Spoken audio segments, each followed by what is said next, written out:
Now let us understand the operations with 0.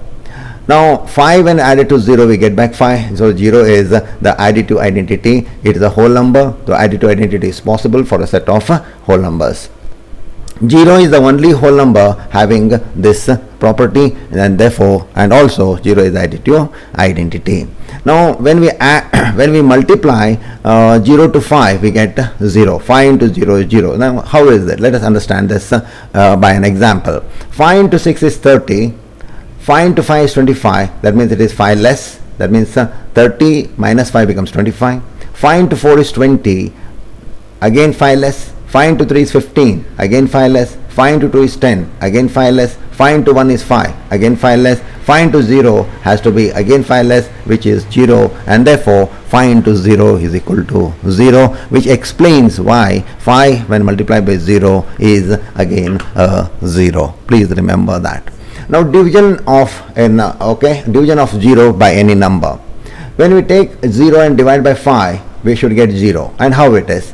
See, 5 into 0 we have learnt here, it is 0. That means 0 is 0 divided by 5, and therefore 0 divided by 5 is equal to 0. A very simple explanation on the basis of the property of multiplication by 0, and therefore 5 when multiplied by 0 is 0. 0 when divided by 5 is again also 0. So any 0 divided by any number is again 0.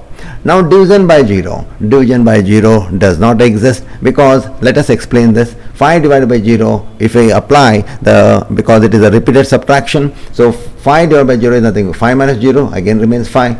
So when you continue, it is endless, undefined, and therefore 5 divided by 0 does not exist. It is not defined. Remember that. Now operations with 1.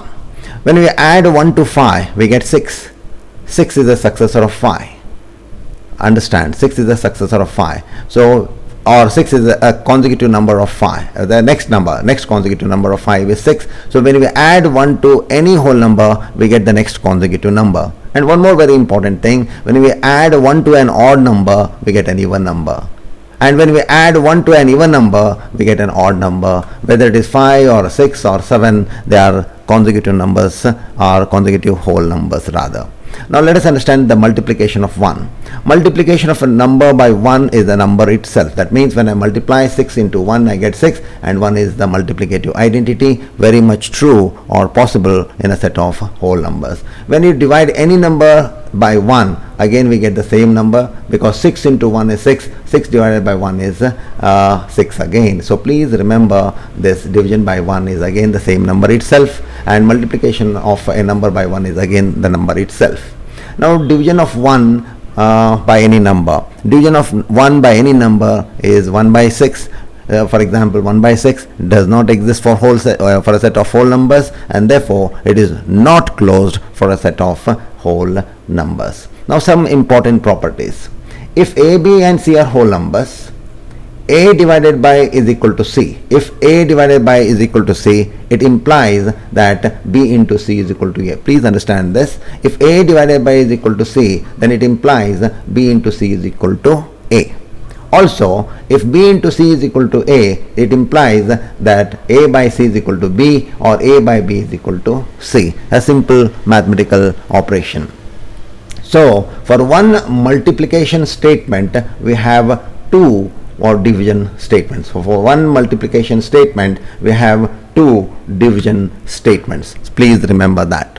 And one more important thing is the algorithm, division algorithm. Now let us understand what is this algorithm first of all. An algorithm is a set of defined steps to form a procedure to solve a problem. So if you have to solve a problem, we have defined steps. There is a procedure, and the procedure has defined steps, and that is an algorithm.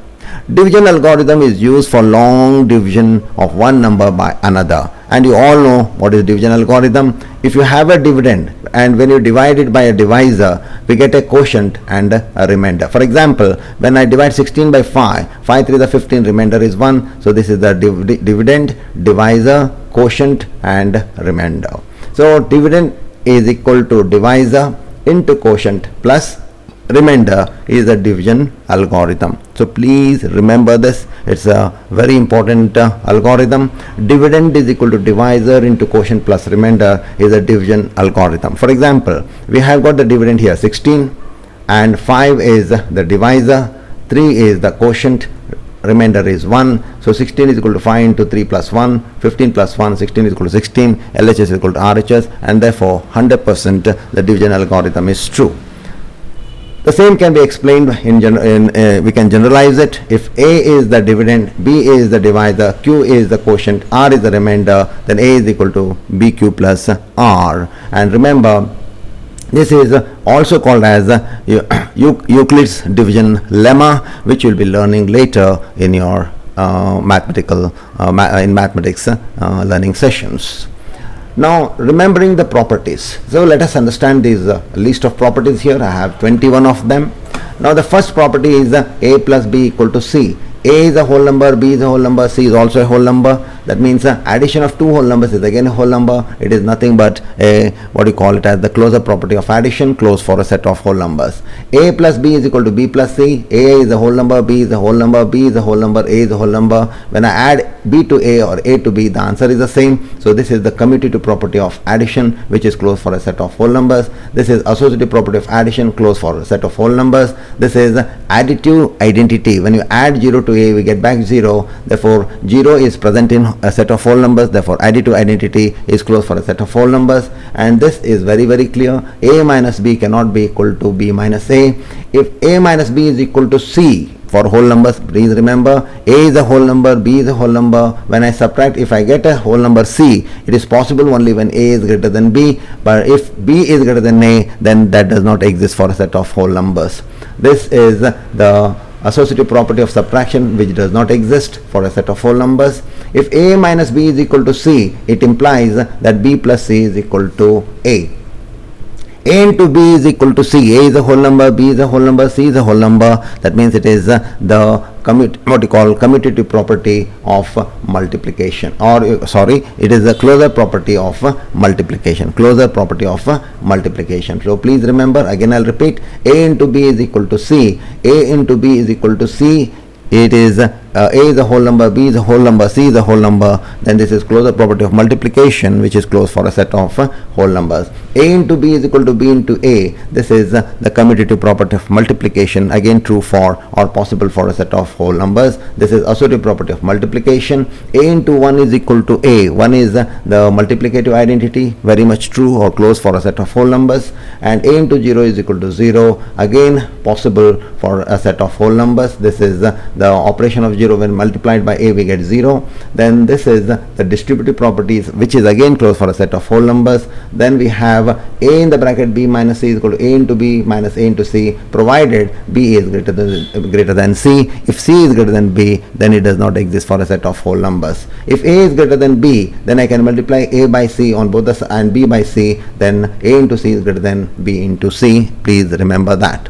Now the 17th property, A divided B is equal to C. A divided B is equal to A divided by B is equal to C. Then it implies that B into C is equal to A. A divided by A is always, remember, 1, because A is a whole number, A is another whole number. When you divide, we get 1, because by repeated subtraction, A minus A becomes A divided by A is equal to 1 step down, and therefore the answer is 1. A divided by 1 is A, 0 divided by A is 0, and A divided by 0 is not defined. Remember that. So these are the various properties, almost 21 of them, which you have to remember. So this is what is called, this is the learning of whole numbers. Now what I suggest is, to understand this particular learning session, listen to what I speak, what is spoken to you, and also read.